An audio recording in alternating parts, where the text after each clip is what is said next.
Sadaqallahul adzim wa sadaqa rasuluhu an-nabiyul karim. Alhamdulillahirabbil alamin. Pertama-tama tentu saja dan apalagi kita dalam kondisi yang memprihatinkan adanya COVID-19 ini, tentu apapun kondisinya kita bersyukur pada Allah Subhanahu wa taala atas karunia-karunia yang luar biasa Allah tetap hadirkan kepada kita semuanya, dan bersabar atas beragam musibah yang terjadi supaya syukur dan sabar kita akan semakin menghantarkan kepada apapun yang kita lakukan adalah ibadah kepada Allah Subhanahu wa taala, mengantarkan berhasanah di dunia hingga menghadirkan husnul khatimah, membawa kepada hasanah fil akhirah.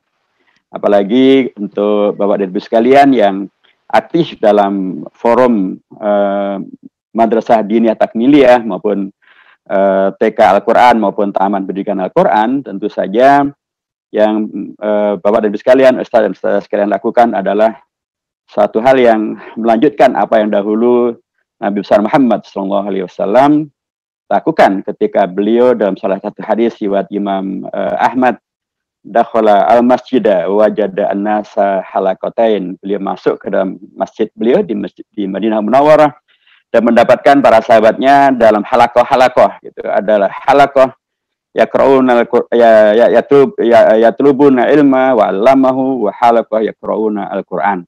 Fajalasa ma'al ladzina yaqra'una al-Qur'an. Rasulullah datang dan kemudian beliau duduk bersama dengan orang-orang yang membaca dan mengajarkan Al-Quran. Demikianlah luar biasa apa yang Allah karuniakan pada Bapak dan Ibu sekalian, berkhidmah kepada Al-Quran, berkhidmah kepada pendidikan, insya Allah itu adalah merealisasikan dan mendapatkan barokah sebagaimana yang Rasulullah sampaikan, khairukum man ta'allamal Qur'ana wa 'allamahu. Yang mengajarkan maupun yang mempelajarinya adalah kelompok atau umat yang terbaik dalam penilaiannya Rasulullah SAW. Mudah-mudahan Allah betul-betul memberikan kriteria ini menjadi betul-betul membawa kepada kebaikan bagi Bapak dan Ibu semuanya, bagi kita semuanya, dan berkahnya bagi umat, bagi Jakarta, dan bagi Indonesia. Amin ya rabbal alamin. Bapak dan Ibu yang saya hormati, jazakumullah khairan untuk kesempatan bisa bersilaturahim ini. Mudah-mudahan akan berlanjut menjadi silatul ilmi, wawasan kita semakin bertambah, saling mengerti kita semakin menguat, dan silatul amali untuk bisa menghadirkan ta'awun, saling bekerja sama, saling kuat menguatkan dalam bekerja melaksanakan amanah kita masing-masing. Dan saya ya alhamdulillah keluarga pesantren juga. Dulu saya nyantri di Ponorogo, di Ngabar, kemudian di Gontor, dan kemudian di IAIN. Setelah itu saya nyantri di tempat Syekh Ali Jabir, tokoh yang belakangan menjadi amat sangat menjadi perhatian publik karena beliau akan dilakukan tindakan pembunuhan begitu ya. Syekh Ali Jabir itu aslinya dari Madinah, asli betulnya dari Mesir, tapi kemudian beliau tinggal di Madinah bersama dengan ayahnya. Ayah beliau adalah imam di Masjid Nabawi, ulama besar di sana. Saya pernah nyantri di Madinah hanya sebentar saja, hanya 13 tahun saja. Dari tahun 80 hingga tahun 92 akhir. Saya masuk Jakarta mulai akhir 92 dan saya mulai mengajar di IAIN Jakarta awal tahun 1993. Sudah satu abad yang lalu itu, sudah lama sekali gitu ya. Alhamdulillah saya terus berada di sini dan sekarang mendapatkan amanah dari Bapak dan Ibu sekalian warga di Jakarta Selatan, Jakarta Pusat, dan luar negeri untuk mewakili di DPR RI. Saya mendapatkan amanah yang sangat terhormat ini dan bahkan saya mendapatkan suara yang terbesar ketiga se-Indonesia. Ada 380.000 lebih suara memberikan amanah ke saya untuk menjadi anggota DPR RI. Saya tidak tahu apakah Bapak dan Ibu sekalian nyoblos saya atau tidak. Gitu. Saya yakin sih nggak pada nyoblos saya, karena saya tidak merasa sakit, tidak ada yang kecoblosan gitu. Tapi yang saya tahu adalah bahwa kemudian saya menjadi wakil daripada rakyat dan warga Jakarta Selatan, Jakarta Pusat, dan luar negeri. Karenanya saya akan tetap terus melaksanakan amanah ini maksimal yang bisa saya lakukan untuk membela kepentingan daripada warga di Jakarta Selatan, Jakarta Pusat, dan luar negeri, untuk kemudian bisa mendapatkan haknya sebagaimana yang semestinya. Dan kami di DPR RI, saya diamanahkan di Komisi 8.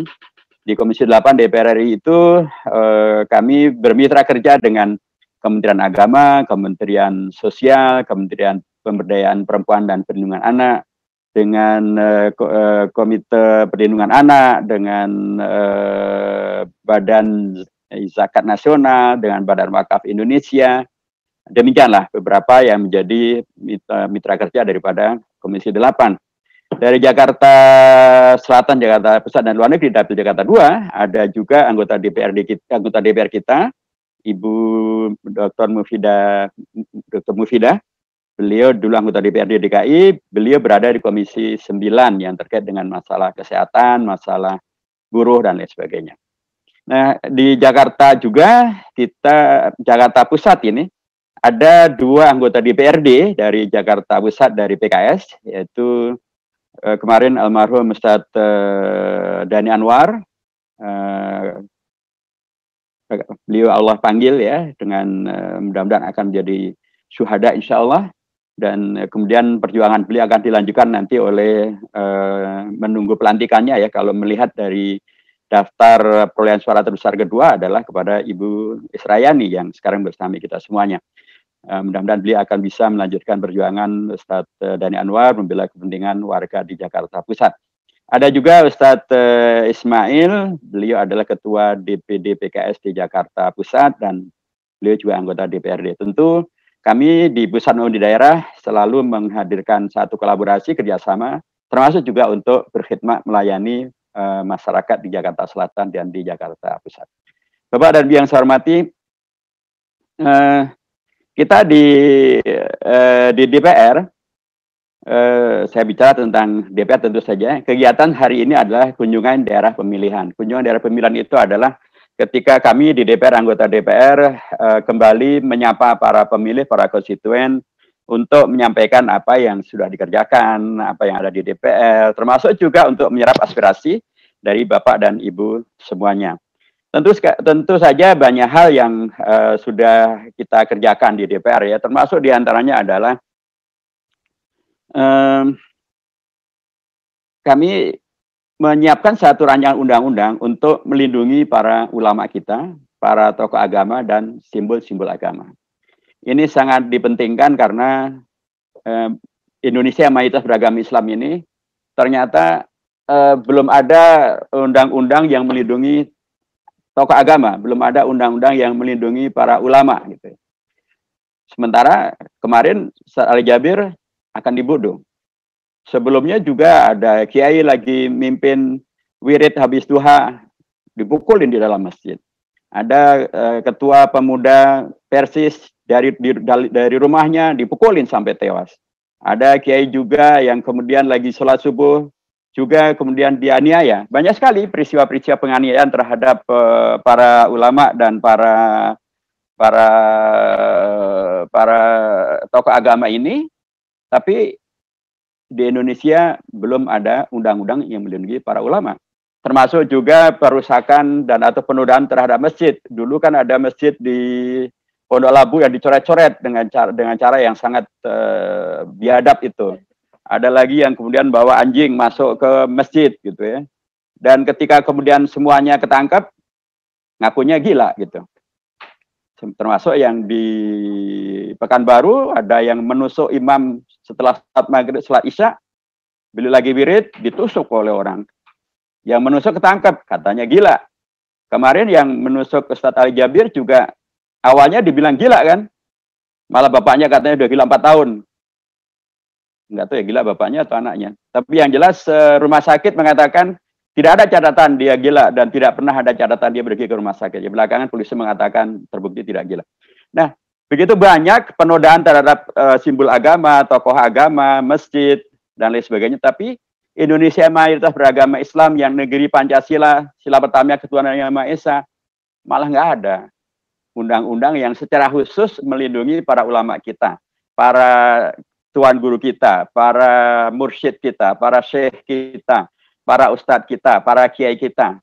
Karenanya kami PKS mengusulkan rancangan undang-undang ini. Alhamdulillah sudah selesai kami siapkan.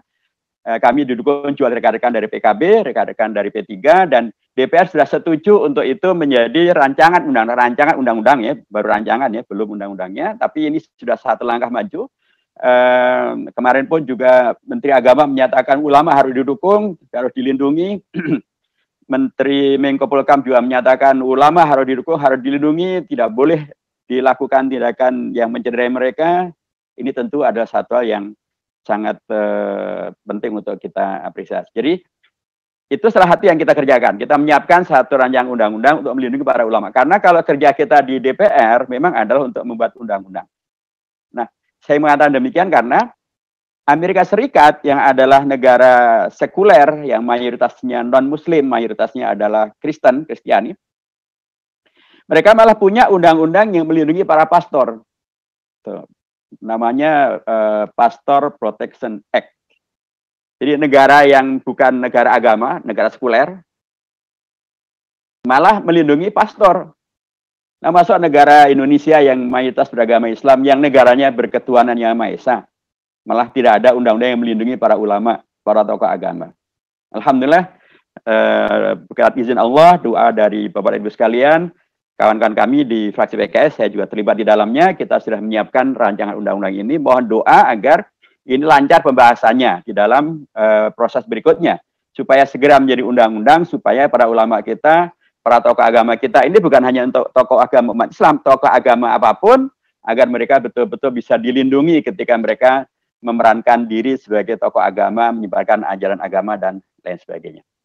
Di antara yang juga kita perjuangkan di Komisi 8, kita di Komisi 8, misalnya ini yang sekarang kemarin kita sampaikan kepada Bapak dan Ibu sekalian, TPQ, MDT, dan juga pondok-pondok pesantren.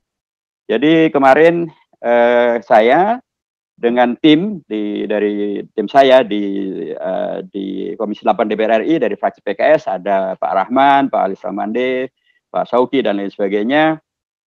Kemudian kita memperjuangkan, saya sejak rapat pertama kali dengan Menteri Agama, saya sudah sampaikan agar Kementerian Agama betul-betul jangan kalah dengan Kementerian Pendidikan dan Kebudayaan. Kementerian Pendidikan dan Kebudayaan itu banyak sekali anggaran yang bisa yang dipergunakan untuk membantu pendidikan umum. Bahkan terakhir dia mendapatkan tambahan anggaran 9, sekian triliun untuk membelikan pulsa dan internet bagi anak-anak pelajar sekolah-sekolah umum. Bahkan juga memberikan anggaran untuk para guru dan dosen untuk bisa membeli pulsa pada setiap bulannya. Saya sampaikan agar Kementerian Agama betul-betul jangan kalah. Kalau dalam Pancasila kita disebutkan tentang keadilan sosial bagi seluruh rakyat Indonesia. Anggaran pun harus adil. Kalau Menteri Pendidikan dan Kebudayaan bisa memperjuangkan itu, Menteri Agama harus juga bisa memperjuangkan bagaimana kemudian bisa menghadirkan anggaran untuk membantu pendidikan dan membantu para guru, peserta didik, para siswa, dan kemudian alhamdulillah sebagiannya bisa diwujudkan. Ya, kemarin kami mengajukan ya untuk BOP, untuk pondok pesantren, untuk madrasah diniyah takmiliyah, untuk TPQ ya. Alhamdulillah tentu kami mengajukan ini dengan pendekatan bahwa ini adalah bagian daripada perjuangan keumatan kita, khidmah kita kepada pondok pesantren, kepada lembaga pendidikan keagamaan, TPQ, MTQ, dan lain sebagainya, MDT di dalamnya. Tapi juga ini adalah bagian dari bukti bahwa sesungguhnya para wakil rakyat itu tetap saja ada yang komitmen untuk kemudian tidak melupakan konstituennya, tidak melupakan daerahnya, memperjuangkan kepentingan mereka dengan daya yang bisa dilakukan. Karenanya, dan tentu saja karena ini adalah program pemerintah, tentu ini pun juga harus mengikuti aturan-aturan yang ada di pemerintah, tetapi memperjuangkannya adalah satu hal yang dimungkinkan. Kami perjuangkan untuk kemudian dari data yang kami miliki di Jakarta Selatan dan Jakarta Pusat itu ada 12 pondok pesantren. Ya, kita usulkan 12-nya, tapi kemudian yang disetujui oleh Kementerian Agama baru 7 pondok pesantren. Kemudian juga dari 142 madrasah diniyah takmiliyah kami usulkan, yang disetujui baru 111 madrasah diniyah takmiliyah. dari 276 taman pendidikan Al-Quran yang disetujui baru 241. Jadi masih ada 35 belum disetujui, MDT-nya masih 31 yang belum disetujui, dan pesantrennya masih 5 yang belum disetujui.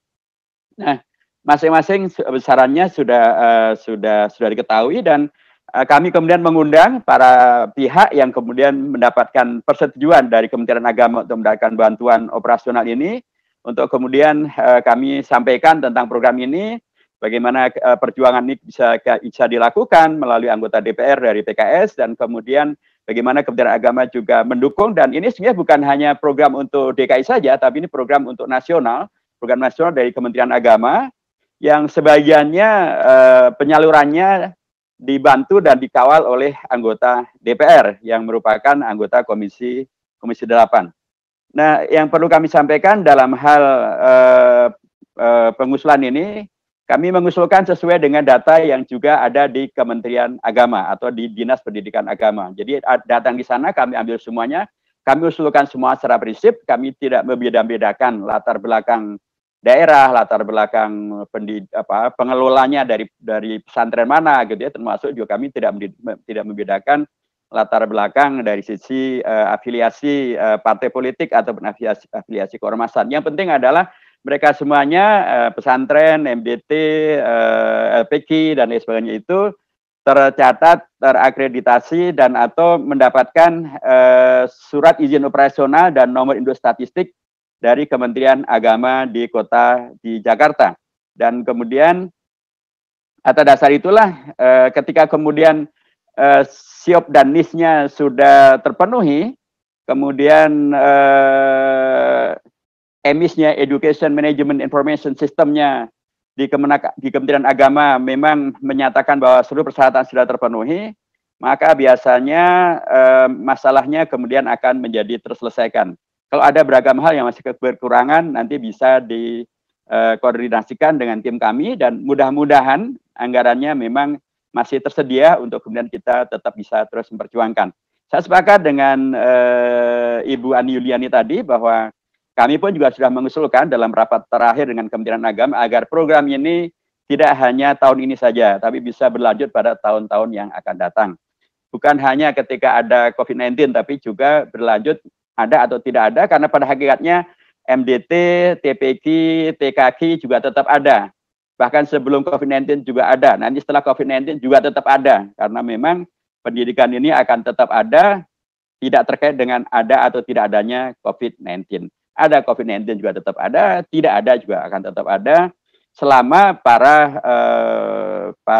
ustadznya, para ustadzahnya, para muridnya masih ada. Dan saya yakin semuanya akan tetap masih ada. Jadi mohon doa, mudah-mudahan kami tetap bisa terus mengawal. Dan kalau kemudian dengan satu anggota DPR kita bisa mengawal, kalau kita punya 2 anggota DPR, 3 anggota DPR dari PKS, tentu yang dikawal lebih banyak lagi. Tentu sebagian daripada program ini adalah program yang juga bisa dikelola melalui APBD. APBD itu berarti sumbernya dari provinsi, dari gubernur. Nah, melalui gubernur banyak sekali juga program-program sejenis. Dan itu bisa diakses, bisa diperjuangkan untuk kepentingan dari para guru, para ustadz, baik di MDT maupun di TKQ maupun TPQ, termasuk juga untuk para muridnya. Nah, tentu saja untuk APBD itu mengaksesnya atau memperjuangkannya melalui DPRD. DPRD kita tadi saya sampaikan dari Jakarta Pusat ini PKS punya 2. Insya Allah kalau 2024 kita punya 4 gitu, anggota DPRD dari Jakarta Pusat dari PKS, maka akan lebih banyak lagi yang nanti juga akan bisa diperjuangkan. Nah, monggo silahkan untuk kemudian bisa mengakses dan memaksimalkan potensi yang dimiliki oleh anggota DPRD dari PKS. Kami pada setiap hari Rabu, pada setiap hari Selasa, PKS adalah satu-satunya partai yang membuka yang disebut dengan hari aspirasi. Pada setiap hari Selasa kami mempersilahkan siapapun boleh datang, menyampaikan apapun kalau ini urusan tingkat nasional boleh ke kami di DPR Pusat. Kalau ini urusannya di DKI boleh ke DPRD di Jakarta. Kami siap untuk menerima apapun masukan, saran, kritik, usulan, ya silahkan sampaikan. Kalau itu nanti perlu perjuangan lebih lanjut, kami siap untuk memperjuangkan. Jadi silakan saja Pokja MDT Jakarta Pusat maupun juga Pokja TKK TPK Jakarta Pusat, silahkan. Kalau ada beragam hal yang ingin diperjuangkan lebih lanjut, apakah namanya terkait dengan program pusat maupun program di provinsi, silahkan. Kami siap untuk pada setiap hari Selasa. Cuman karena ini mungkin juga memang musim corona ya, saya kira akan tetap juga bisa dilakukan melalui daring, melalui virtual. Dan saya sudah berapa kali juga menyelenggarakan kegiatan hari aspirasi melalui Zoom. Jadi bisa nanti Ibu Ani Yuliani maupun Bapak Sarif dan kawan-kawan silahkan kalau ingin menyampaikan aspirasinya atau usulannya begitunya melalui daring bisa. Nanti dihubungi Ibu Israyani atau Pak Rahman, silahkan. Nanti bisa kita atur lebih lanjut. Intinya adalah kami ingin mencoba untuk melaksanakan amanah dari rakyat, dari umat ini semaksimal yang kami bisa lakukan. Ini mumpung Bapak dan sekalian mempunyai wakil gitu ya, dan wakil itu siap untuk melaksanakan apa yang menjadi keperluan daripada rakyat. Tentu ya harus saya juga ingatkan bahwa ini perjuangan. Kami tidak bisa menjanjikan sepenuhnya karena kuasanya tidak sepenuhnya ada di tangan kami. Beda kalau kami yang berkuasa, kami bisa menentukan dan semuanya bisa kita selesaikan. Tapi kami menjanjikan untuk memperjuangkan. Tentu saja perlu doa dan kerjasama. Kerjasama adalah memenuhi semua persyaratan yang diperlukan. Termasuk kerjasama adalah melaksanakan sepenuhnya dari beragam dana BOP yang telah disalurkan. Saya sudah sampaikan agar betul-betul tidak terjadi masalah di lapangan.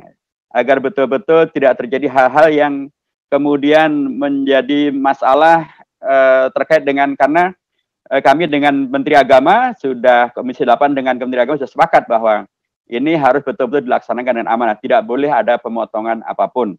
Itu juga yang disampaikan oleh Bapak di PBNU dari Lembaga Pendidikan Ma'arif juga menegaskan untuk semuanya betul-betul dilaksanakan dengan amanah. Nah, kalau kemudian amanah bisa kita kelola dengan baik, kemudian akan menghadirkan berkah, dan berkah itu akan membawa kepada keberlanjutan program ini. Satu, nomor dua, program ini akan membawa manfaat yang sebanyak-banyaknya bagi kegiatan di TPK, di MDT, dan kemudian pada ujung akhirnya akan menghadirkan hasil pendidikan kita yang betul-betul membawa pada kualitas yang terbaik. Saya juga menjadi semakin terdorong ya, karena takdir Allah, nama saya itu Muhammad Hidayat Nur Wahid. Ada Wahidnya di situ. Ini kalau di Indonesia Timur memberikan satu kondisi yang agak unik ketika saya menjadi presiden partai dulu. Saya membuka cabang partai di sana, kemudian kami didatangi oleh para tokoh-tokoh dari Papua dan mereka menyampaikan mohon disampaikan salam kepada Presiden Gus Dur. Pada waktu itu beliau masih jadi presiden. Gus Dur, Gus Abdurrahman Wahid. Ya, saya sampaikan tentu. Saya sampaikan saya cukup dekat dengan beliau dan cukup akrab dengan beliau. Tapi ternyata mengapa kemudian mereka mempunyai pendapat ini, meminta untuk saya menyampaikan, karena saya itu oleh mereka dikira sebagai adik kandungnya Gus Dur. Beliau Abdurrahman Wahid dan saya Hidayat Nur Wahid. Dikiranya Wahid itu adalah family name. Padahal ya kita memang kakak adik, saudara kandung dari Nabi Adam dan Siti Hawa tentu saja. Jadi saya ingin menyampaikan bahwa sebagai orang yang juga berlatar pesantren, saya sangat paham betul tentang perjuangan di Madrasah Takmiliyah maupun juga di TPK, karena saya dulu juga di TPK gitu ya, pada saya masih kecil dulu. Saya paham betul tentang perjuangan ini dan kita semuanya pasti termotivasi oleh sunnah Rasulullah yang menyatakan khairukum man ta'allamal Qur'ana wa 'allamahu itu. Ini tentu satu dorongan yang luar biasa agar kita tetap istiqomah melaksanakan amanah, supaya dengan cara itu maka kita bisa menghadirkan generasi yang terus-menerus bisa melanjutkan perjuangan daripada Habib Syekh Kiai Haji Hasyim Asy'ari, Kiai Haji Wahid Hashim, Kiai Haji Maskur, dan para ulama-ulama yang lain yang telah menghadirkan Indonesia, telah menghadirkan Pancasila. Jangan sampai kemudian ke depan anak didik kita tidak mengenal sejarah nih, karena sekarang ada upaya untuk menghapuskan pelajaran sejarah dari pendidikan sekolah. Kalau kemudian anak-anak kita tidak mengerti tentang sejarah para kiai dan para ulama dalam perjuangan di Indonesia, nanti Pancasila pun mudah mereka simpangkan, tiba-tiba menjadi Trisila, tiba-tiba menjadi Ekasila, tiba-tiba Pancasila ketuhanannya tidak lagi ketuhanan yang Maha Esa, ketuhanan yang berkebudayaan, ketuhanannya ternyata tidak dipentingkan menjadi nomor satu. Tentu itu semuanya harus kita waspadai, dan disinilah peran pendidikan jadi sangat dipentingkan, apalagi peran pendidikan diniyah, takmiliyah maupun pendidikan Al-Quran menjadi amat sangat dipentingkan supaya anak didik kita paham betul tentang sejarah Indonesia dan jasanya para ulama, termasuk juga bagaimana mengisi kehidupan di era yang sekarang ini penuh dengan tantangan, penuh dengan masalah, penuh dengan musibah, fitnah, penuh dengan hal yang kurang bisa merubah iman Islam daripada anak didik kita. MDT menjadi sangat dipentingkan, TKK juga sangat dipentingkan, dan saya semaksimal yang kewenangan yang saya miliki, saya siap untuk bersamai, untuk kemudian bersama dengan ustadz-ustadzah sekalian, para kiai dan para guru, untuk kemudian memajukan pendidikan kita sesuai dengan kewenangan yang kita miliki masing-masing. Saya kira demikian Bapak dan Ibu yang saya hormati, jazakumullah khairan katsiran. Sekali lagi kami siap untuk menerima aspirasi dari Bapak dan Ibu semuanya setiap hari Selasa, boleh untuk DPRD, boleh untuk DPR Pusat sesuai dengan kewenangan dan temanya. Wallahul muwaffiq ila aqwamit thoriq wa wal hadi ila sawa'is sabil. Wassalamualaikum warahmatullahi wabarakatuh.